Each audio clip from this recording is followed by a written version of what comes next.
Welcome to the ITSP Magazine Podcast Network. You're listening to a new episode of the Locked Down Podcast with Kayla Williams and Taylor Parsons. Cybersecurity encompasses so many facets of business risk. Wrapping your head around it can be overwhelming and stressful. Join us to learn how to tie cybersecurity strategy to overall corporate objectives and best business practices while gaining an understanding of technical and non-technical approaches to security and privacy, regardless of tenure in the field.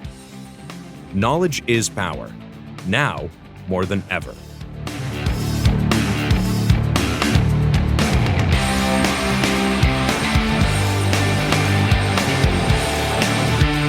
Hey, welcome to the Lockdown Podcast with Kayla and Taylor. Today's episode, we're going to focus on introducing ourselves. So obviously I am Taylor and we have Kayla on as well. We will start with our backgrounds. Both of us have prepared a couple questions, both professional and personal, just so everyone can get to know us and really understand our background and where we're coming from and why we really wanted to do this and get this out. So Kayla, go ahead and introduce yourself. Hey everybody, I am Kayla Williams. I am the CISO at Devo Inc. I have about 15 years of experience in the information assurance realm, ranging from external audit all the way up to being a CISO. I have a non-traditional path into this field, and I think that my perspective is going to be very different from Taylor's on most instances and most questions that are asked of us because of that audit assurance and risk management mindset versus the overly technical, sometimes complicated perspective that hands-on technicians have. I really feel that the value that I will be able to bring to all of you is a different perspective on understanding why we have to do certain things, how they can be done without causing disruptions to your business, and really keeping organizations aligned from a strategic perspective. GRC is my bread and butter. And, I'm hoping to learn a little bit more from Taylor on the technical side through this adventure that we're calling our podcast. And, I look forward to hearing from all of you as we continue to pump out information and get these podcast episodes in front of the audience. Awesome. Thanks, Kayla. So I've got, 16 years between information technology and cybersecurity focus. Primarily, I spent 5 years in the Marine Corps, hands-on as an administrator for Windows and Linux systems. We did some networking. We ran some fiber, punched down Cat5 cables for phone and Ethernet. Had a great time there. Transitioned into civilian life. Worked a couple of jobs with contracts, IBM, some other organizations like that, and then really stepped into an extreme focus in cybersecurity, starting off in EDR with a company called Carbon Black. It was Carbon Black Plus, Bit9 at one point. Then we were just Carbon Black. Now it's VMware Carbon Black Business Unit. Spent time in EDR realm with another company called Cybereason before moving into digital risk protection. And then from there, moved to Devo as well as manager, and then promoted to director of professional services, focusing on implementation, driving security value back to our customers. And then recently stepped over to a company called Sevco Security, co-founded by a lot of that original Carbon Black team. Throughout my career, primarily been focused on hands-on things like support and customer success. Extreme focus on mentoring and leadership internally, and then really empowering our customers and our users to understand the tool and how it's going to benefit their security program. So I've done a lot of hands-on troubleshooting. We've done investigations, we've done threat research, done a little bit of cyber threat intelligence and applying that to investigations. So a lot of hands-on practical experience. I'm pretty technical. I'm not going to, reverse engineer any malware anytime soon. I've been working on some Python scripts and things like that to really round out my skill set, but very much focused on, solving problems and helping customers get value. So that's my big thing.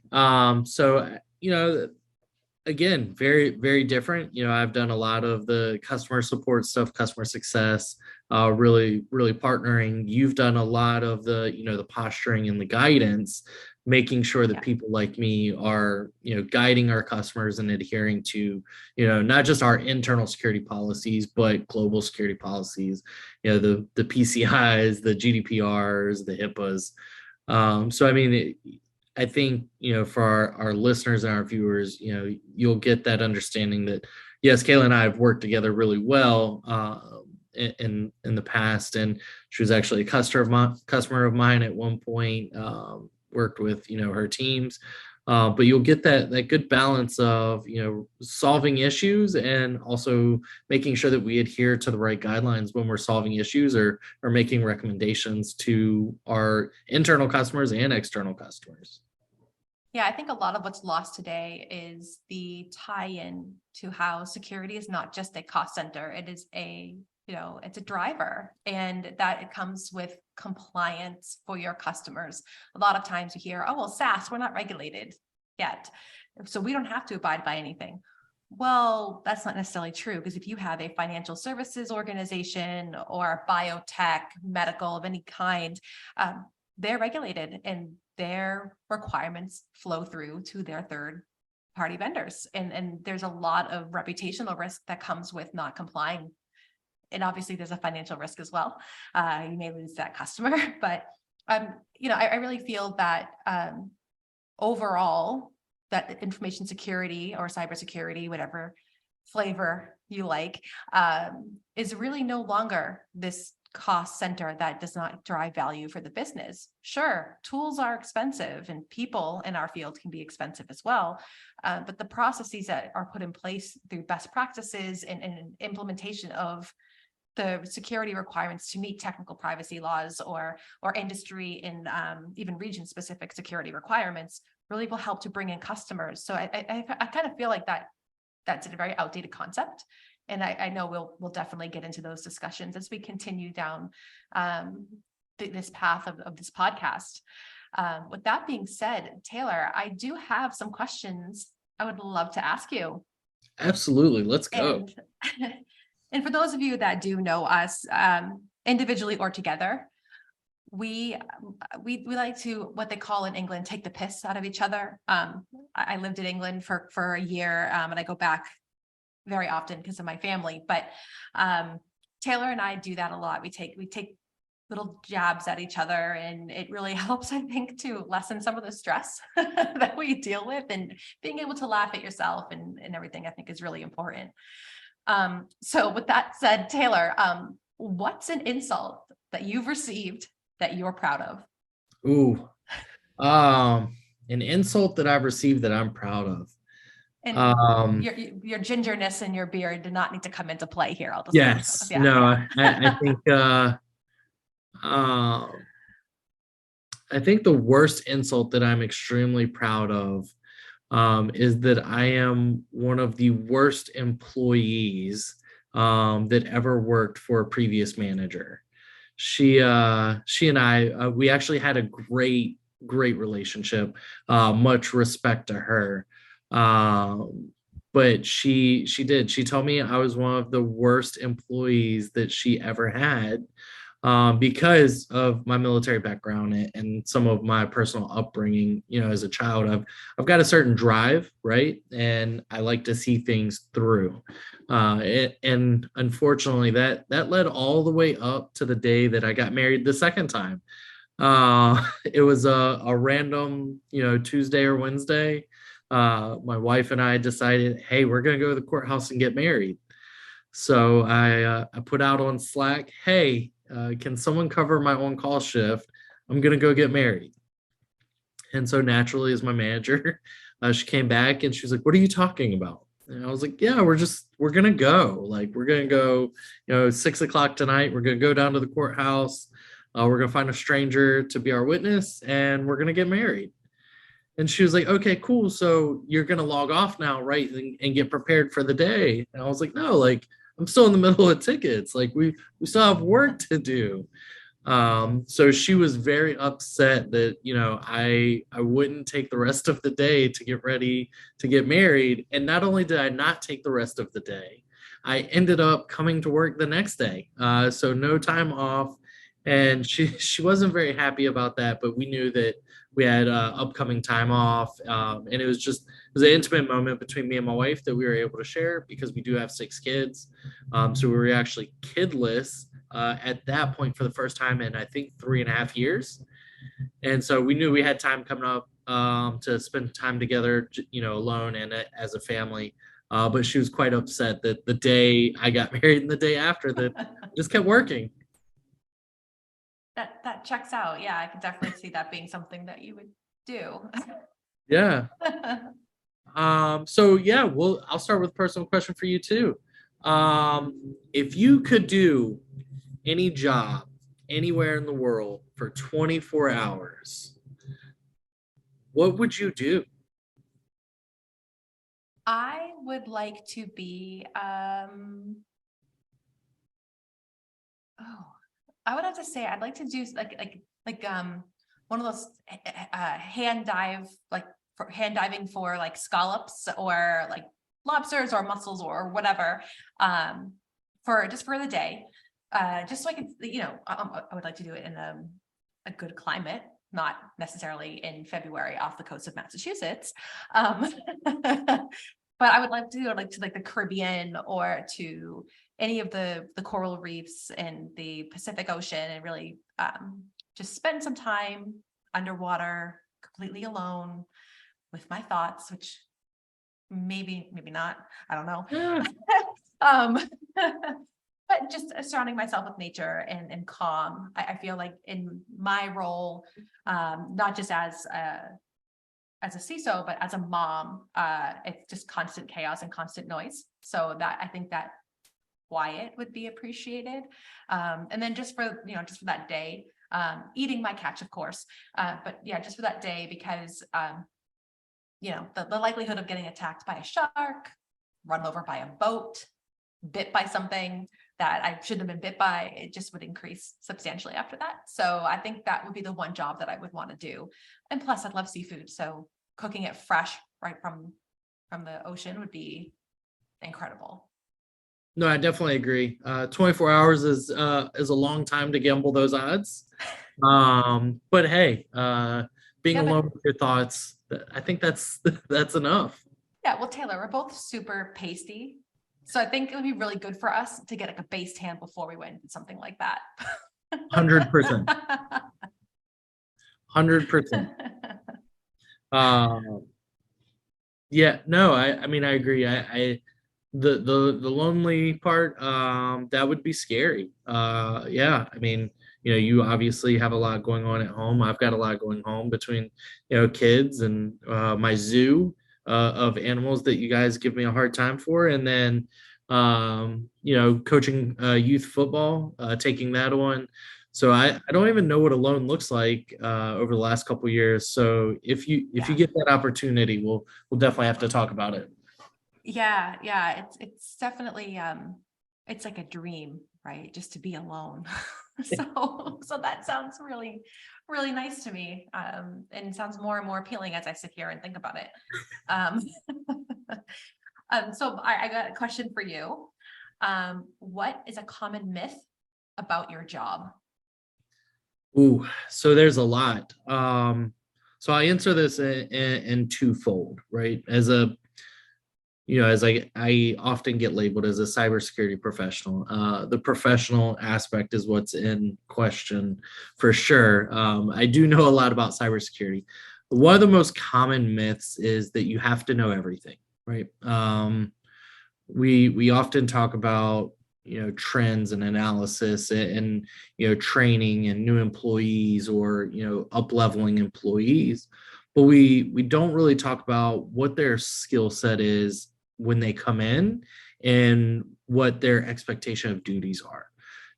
We often, I think the term unicorn is often overused. I see it a lot in a lot of blogs when you're talking about valuations or markets or even employees. but I think that we've invested so much into hustle culture, that we expect everyone to know everything.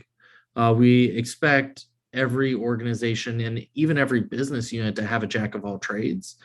In the security realm and all of the components that make up cybersecurity, there's no way. I know what I know because of the blessed opportunities I've had of my exposures, right? The threat hunting, the investigation. I know how to go search for bad things. I don't know how to break down the bad things once we exploit them and find them. I don't know how to do, reverse engineering on malware. I can't, compile a bunch of code, but I can take myself to the point where I can turn it over to someone where that's their expertise. And as we're both leaders in several different companies, I think, and especially since COVID, we always talk about what do you know, what can you do more, because hustle culture really took off during COVID. So we expected every employee, oh, you're not traveling to the office, you should be learning this, not realizing that their job duties were still omnipresent and even more stressful at certain times. When we first started traveling back to the office in Cambridge, we expected everyone to be there and maintain that same level of knowledge and execution that we'd grown accustomed to while working remotely. And then on the customer success side is every customer is going to renew.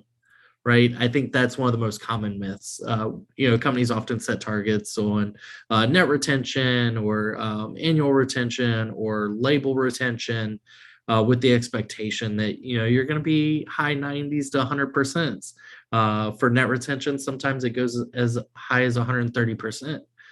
But what we don't often do is we don't compare that analysis based to, what the market's dictating. We base it off a trend that may be historic or could be an archaic OKR that much larger, much more mature organizations. So I think one of the things that we've really got to break down, especially for startups, is understanding what on your path of maturity and your current path of progress, what is the real number of renewal? Like what is an executive team are you happy with? What as a success team are you happy with? And what number are you going to report to the board so that everyone still gets paid, right?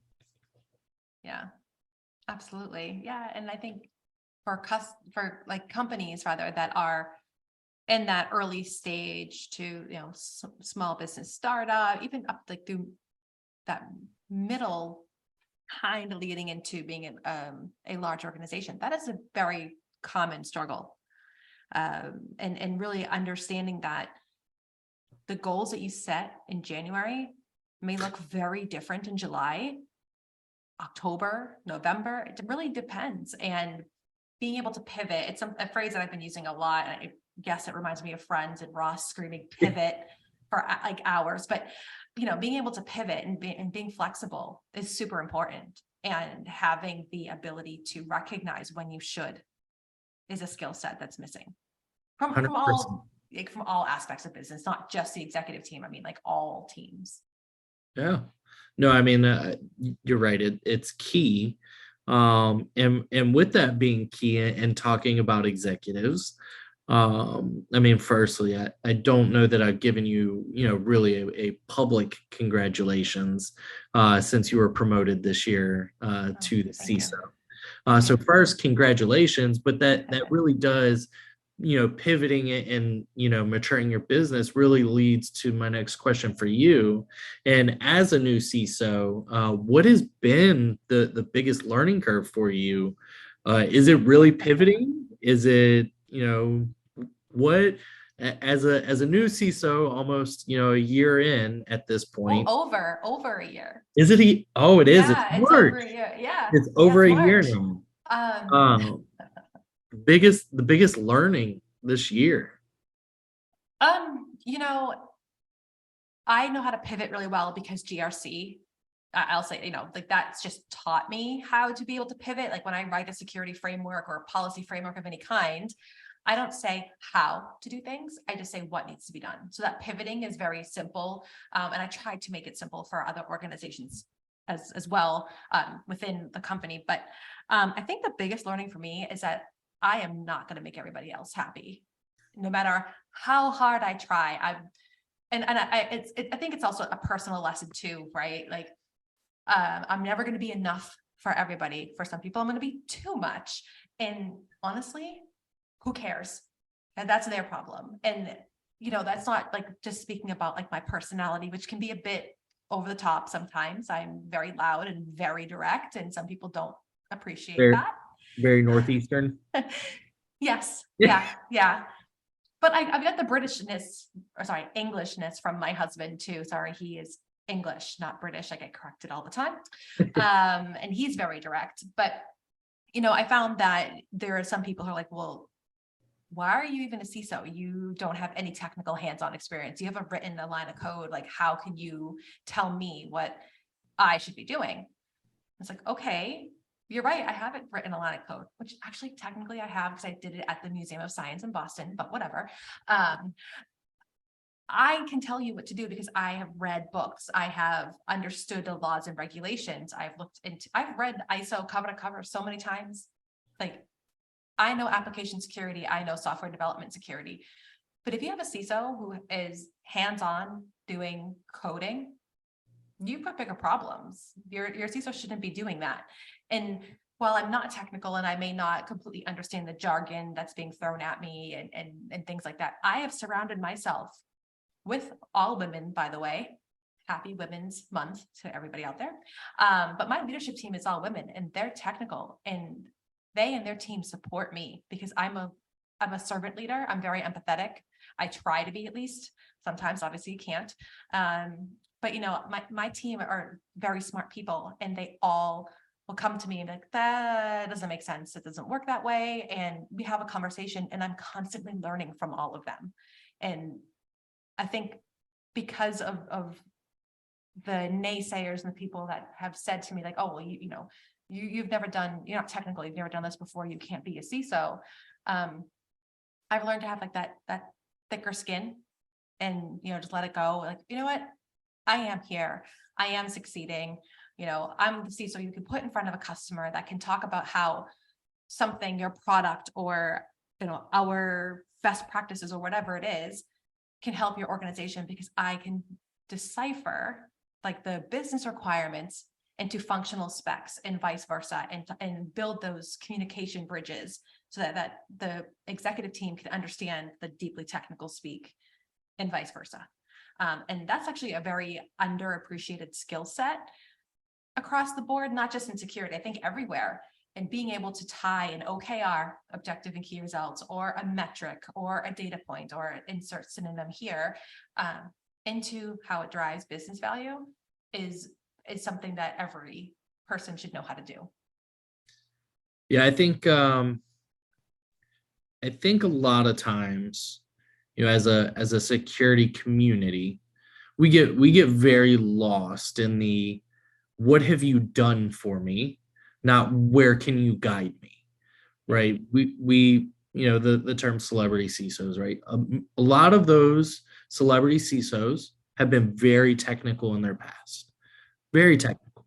A lot of them, I think, would also admit that they've had or struggled to shift gears into defining risk and metrics based on the business needs compared to the security team needs.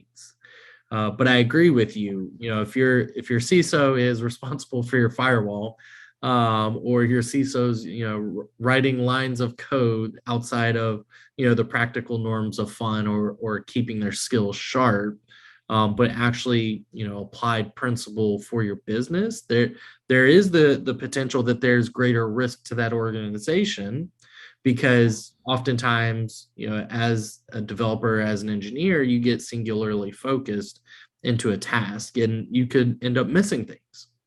So I agree. I mean, I know that I've got another question for you later on,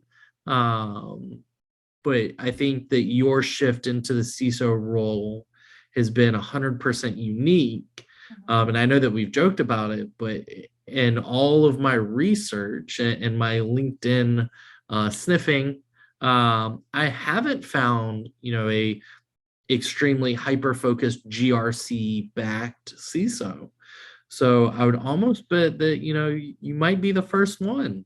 Oh, I doubt I'm the first. I'm probably the loudest. But it's definitely something that I'm starting to see more of, right? Like I get hit up all the time for like questions to like as a CISO, like, hey, where do you see the market going and things like that, mostly through LinkedIn as well.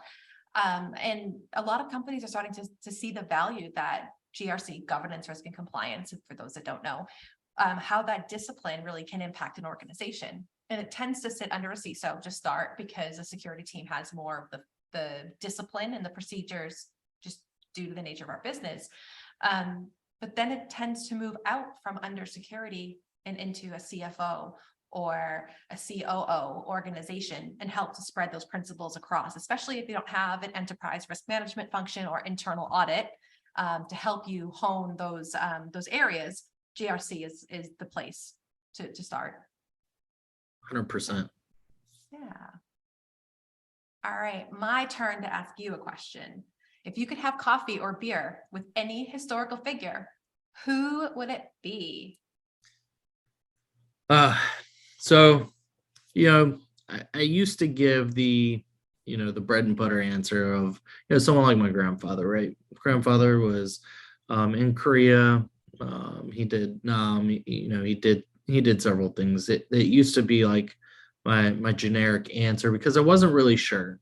I think a lot of that had to do with, defining who I was as a person, what I wanted to be, what I wanted to stand for, my morals. As I've developed professionally, and the way that,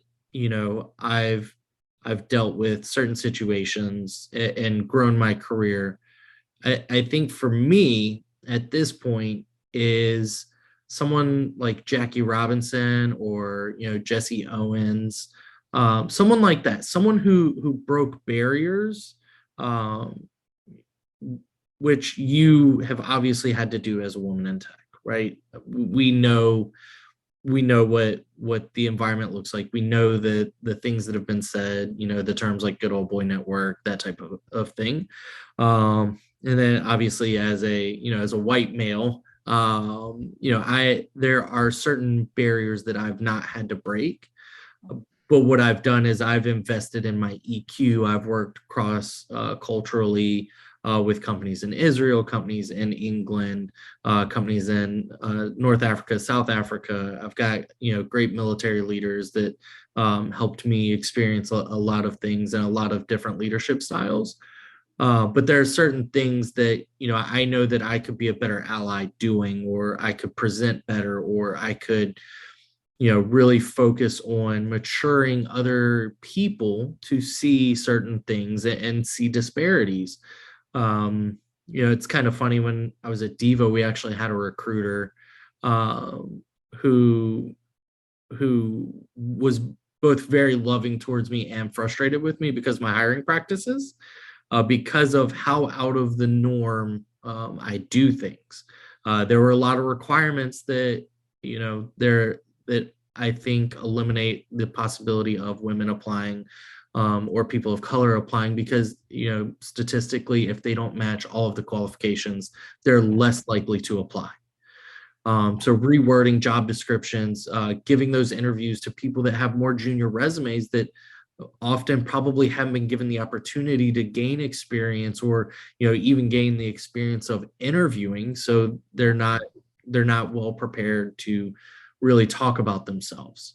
Yeah, you gotta get out of my head, Taylor. I just actually wrote something about this. See, this is how I know that we're just meant to be friends, because I actually just wrote about this in a call for papers. That's amazing. For conference. Yeah, and how companies can do a much better job of putting more emphasis on complementary skill sets than just the standard, degree, certificate. Very limiting. Those are barriers to entry that are not necessary anymore. They're not. We actually have, we both know some senior executives that are at companies that are completely eliminating education requirements. Um, I am neither here nor there for college or for standard secondary education. I've tried it. It wasn't for me. I'm actually trying to go back just so I can say, because I'm very much, if I started, I need to finish it. Otherwise, I can't say it to my football players. So I am trying to finish my degree. I'm trying to, really grit through it.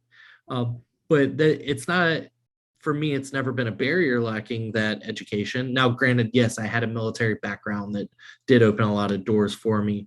But we know that there's, biasness in, certain terms or the way things are displayed. And opening that up, I really think will help a lot of people. I mean, I've hired bartenders as project managers. I've hired engineers that were pet store managers. There's no specific skill that you have to gain an entry into cybersecurity. There's the aptitude to learn, and there's the aptitude to apply yourself and your knowledge to your current realm. And I think that's the only thing. And I think for that reason, someone, like Jackie Robinson and all the adversity and hate that he faced, but the relationships that he built internally with his teams, after they basically went to war together, he wasn't welcomed in the beginning, but he fought, and he they showed extreme bravery and extreme dedication to their craft, and they were able to change millions and millions of people. Obviously, a lot of people, majority of the people were very slow to catch up, I would say. But someone like that, I think it'd be absolutely revolutionary to speak to someone like that and gain the understanding of what being a better ally, or what opening doors and the impact it has on society. Yeah, I agree. I don't think there's anything else I can add to that. I completely agree. Yeah. So I know you threw a personal question at me, but we really hit the GRC thing, and I really want to tie off on that. Obviously, you've got a financial services background, and then you really shifted into GRC. So why or what led you to the path of going down GRC? I didn't choose the GRC life. It chose me. No, it's actually very true. So I graduated with a degree in accounting. My thought was, I'm going to be a CPA. I'm going to go down this path and, eventually be a CFO. That was my goal. When I graduated high school, I knew I wanted to do that because I have family members that have worked for like Bain Capital or have been, successful in other places. And for me, it was, that to me was like it, right? Like, oh my God, gotta be a CPA, gotta do that. And I started to work as an external auditor doing municipality audits. So town halls, city halls, schools, things like that. And I hated it. I was miserable. I wanted to create something. I wanted to learn more about different facets of business. And I just couldn't do that as an external auditor. So I used my skill set and moved into internal auditing at a financial services company, which sounds like it's exactly the same. It's not. Yes, the auditing bit's the same, but I got to learn a lot about how businesses operated. So I was doing regulatory audits. I was doing treasury audits, hybrid audits with like IT and like technical projects, operational audits for like an entire process of like dividend payments, because the company that I worked for is a global transfer agency. So I was going in and auditing the manual step-by-steps that were being done by people and machine, and making sure that the dividend payments that you're receiving from your stock were accurate and being sent on time according to law. It was really cool. And from there, I got in touch with like the data privacy team, and they were doing audits as well. So we kind of like partnered up on some things, and they're like, hey, we have a new global CISO. We're going to be hiring. We think you should apply. I go, okay. He came to the office one day, and I just printed off my resume and handed it to him and said, I'd like to have a conversation, please. I want to work for you. And that's, the rest is really history. I started working for him. That approach may not work for everyone. my personality. It just works.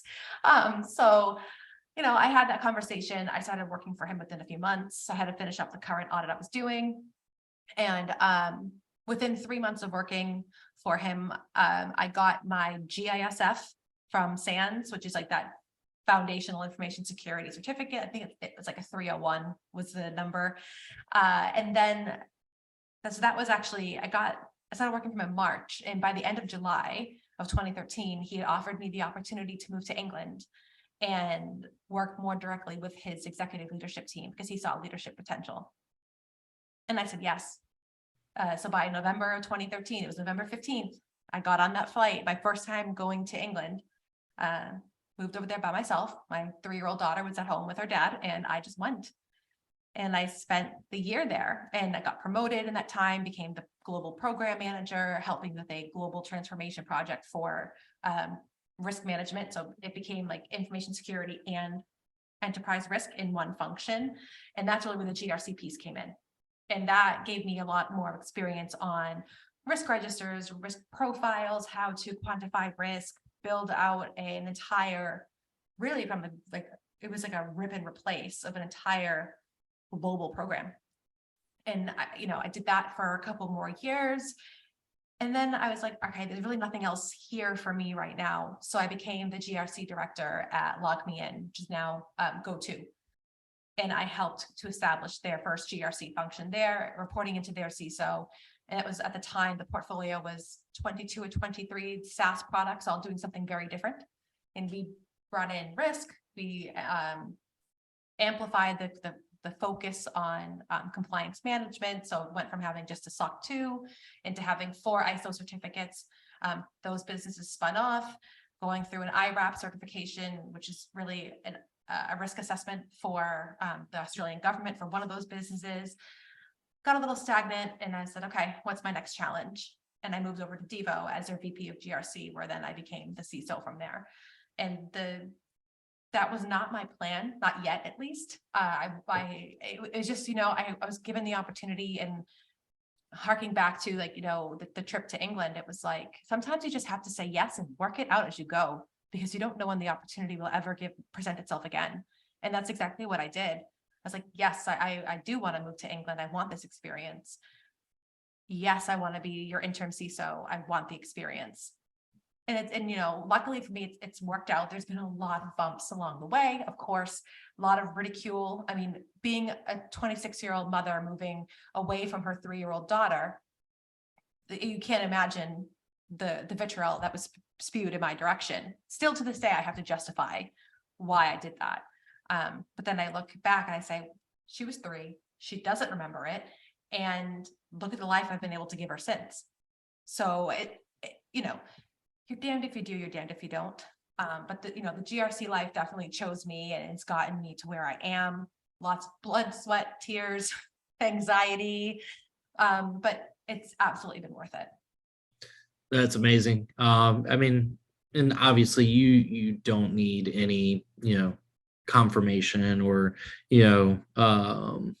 reconfirming of the decision that you made, right? Your success is obviously there. There's no question about that, but not just your success, but your impact on the community.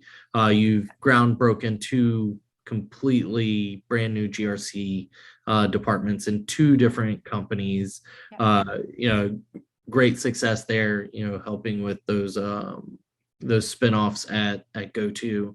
I mean, resume speaks for itself, right? So, the means definitely were justified. People are gonna hate, right? Absolutely. Just like LeBron's decision to go to South Beach, he was hated for that. We'll equate Kayla's decision to move to England. You just didn't get the press conference. That's all.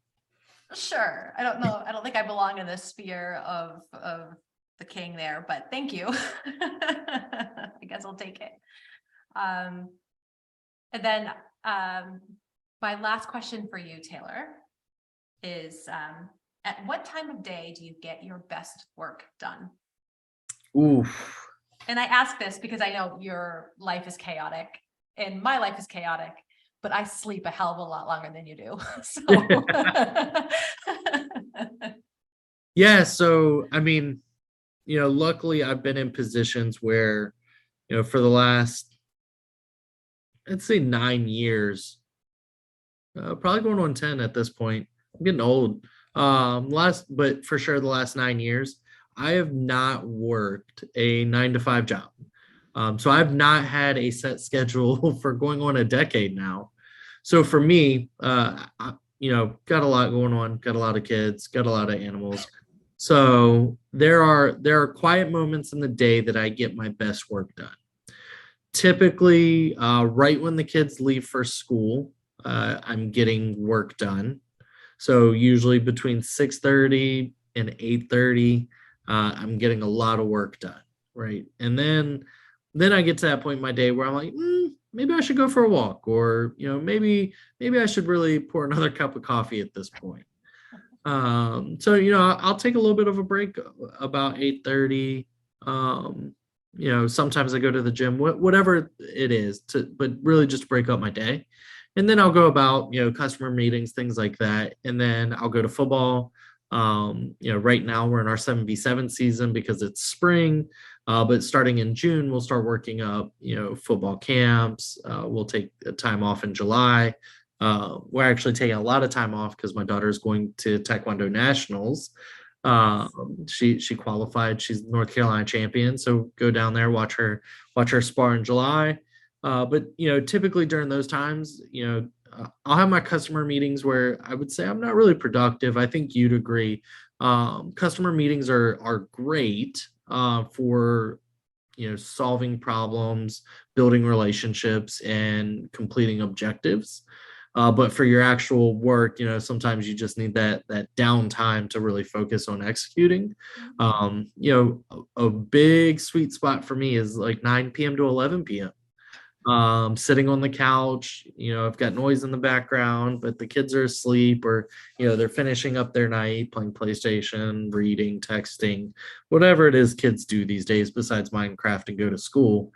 That 9 p.m. to 11 p.m., like that's my real sweet spot. That's why I generate a lot of reports. That's when no 9 to 11 p.m. My jam is sleep. Like no.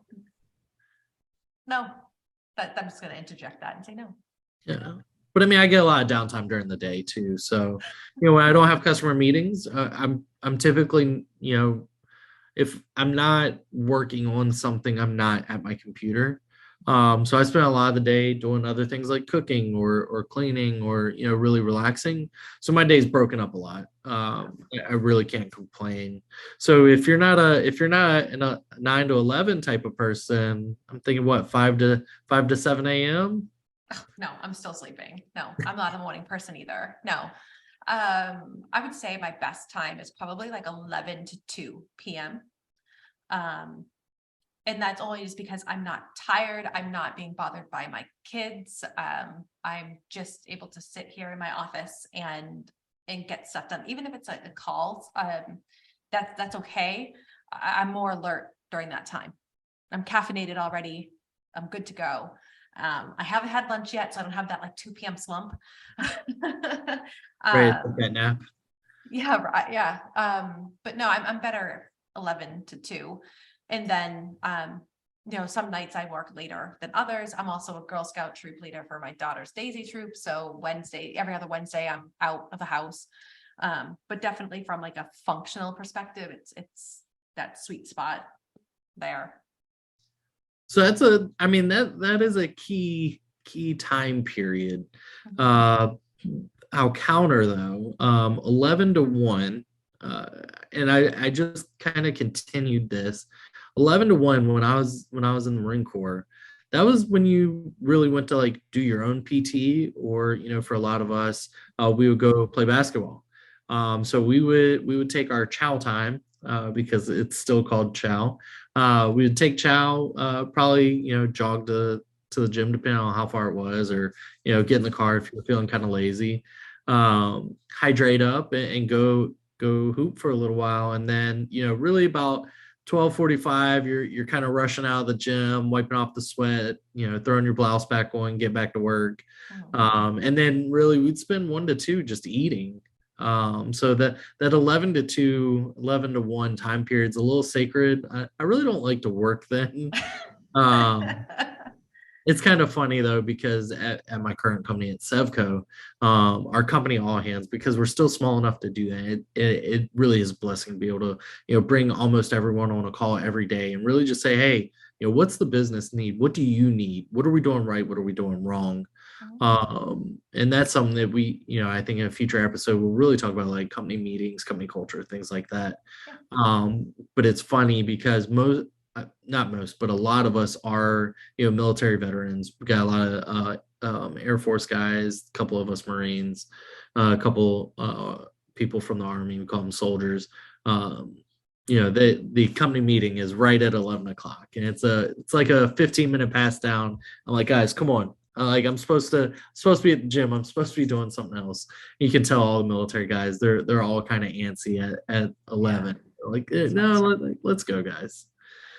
So I've got one last question for you too. Kind of talking about that 9 p.m. to 11 p.m. time range where you're sleeping.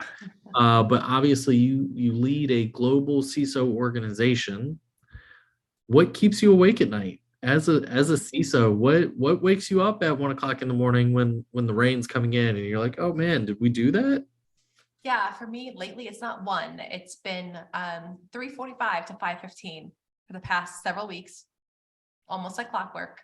Every other morning I'm awake and I just stare at the ceiling and then stare at my phone at Slack, to be honest. What keeps me up is, I'd have to say the uncertainty, and that's super vague. And I think a lot of people can relate to it though, even with it being vague, because you just never know when something's going to drop. You don't know where it's going to come from. You don't know when it's going to hit. You don't know how much it's going to impact you. And that uncertainty, which I'm going to be a nerd, uncertainty on objectives is risk. That's my job. Yes, I've thought a lot about that too. Even if it breeds opportunity, it's still risk. And you just don't know what's going to come in.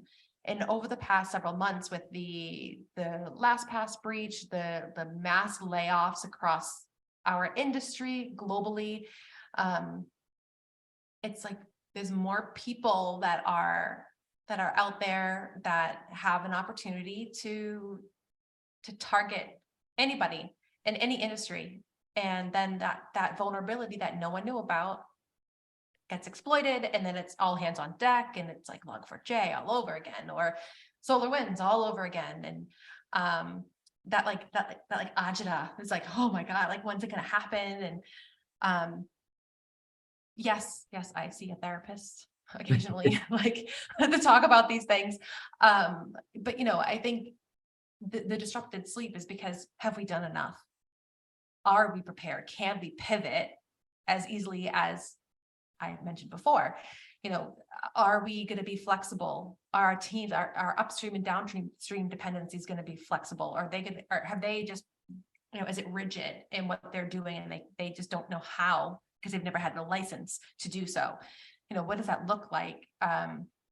Sure, we've done that tabletop, but did we cover all the things that we needed to cover? And then of course, like, hey, I'm a mom, so it's like, oh, my kids have this going on, and oh, I'm going to miss that. And like just last night, I missed the Girl Scout troop meeting that we had because I had a commitment at work. And it's like, oh, I hate that. And it makes me feel guilty. And of course, I came home, the 6-year-old, Mom, I missed you. I'm like, you didn't miss me. You're with your friends. You're having fun. Stop guilt tripping me. Like, are like kids like just born with this ability to just to rip your heart out and make you feel guilty? Yes. Do they exploit it all the time? Absolutely. So yeah, I mean, there's a lot, and I think it's very unfair to say it's only work related for anybody. I think we all have so much going on, and that's really where being empathetic to people is so important, especially as a people manager. You just never know what's going on in someone's life. And there was a comment made earlier today on one of the Slack channels I'm in about executive presence and how, people have told this person, you fidget too much. You're never going to, have a promotion or whatever because you fidget. And I responded, I was like, I fidget constantly because I have a bad back and I'm in pain. So you'll see me do this a lot, or like I'll put my shoulders down because again, part of my tension is in my shoulders. And it's like, just to have a manager that they think they're trying to help you by saying something like that. This was said to this individual a long time ago. It still follows them around. They said, oh, I'm still very self-conscious about it. Like, am I, fidgeting with my pen too much, my hair, moving around too much, and how do I do better? You are who you are. And, being a people manager, being empathetic to that and providing feedback in a better way, that keeps me up too, because I have people who look up to me, and not just in my organization, but others that reach out to me about things, and that keeps me up. Yeah. So it's just so much. So everything, life. Life is life. Yeah. I mean, and to your point, we can run every tabletop under the sun. We can. We can run tabletops weekly. We can run executive only tabletops. We can run security team tabletops. We can run that pen test, right? But people are creative. AI is taking off. Threats are naturally evolving. People are often manipulated, right? The biggest threat to any organization is people, right? It's fact. Technology is technology, but the biggest risk, if you were to look at your risk portfolio, is people. People have anomalous behavior. People can be tricked. People can develop malicious intent. People can develop an aptitude or an ignorance to evolving technology. We've seen people get exploited from old Chrome browsers, right? That they haven't updated, and all of a sudden they install this plugin and they're leaking credentials. Whoa. Is that a dig at me because my Chrome browser the other day was not completely updated? Wow. Okay. It may or may not. Okay. No, I see how that's going to be. All right. As long as your OS is fired. up to date, right? Yes, everything is up to date. Okay. And we will have to talk about people risk, because I don't necessarily agree that people are the weakest link. No, I don't think they're the weakest link. I think they're the greatest risk. Greatest risk, weakest link. There's definitely a conversation to be had there, because I don't agree. Ooh, that will be. And we'll end on that. Yeah, so we can end on that note right there. Absolutely. So I think, with us wrapping this one up, our intention is we'll definitely announce our special guest for the next podcast soon. We'll work on, I think we're going to do a live with our guests, if I'm not mistaken. Hopefully field some questions from the community, really bring someone on that's going to garner some attention, open some eyes into new and developing areas or areas of expertise that they have primarily focused on. And it'll be a lot like this, a lot of Kayla and I going back and forth, giving each other a hard time or making fun of each other, and then we'll just have a witness this time. That way no one gets reported. Well, maybe. Thank you all so much for joining us. We really appreciate it, and hope you'll tune in to our next episode. Thank you.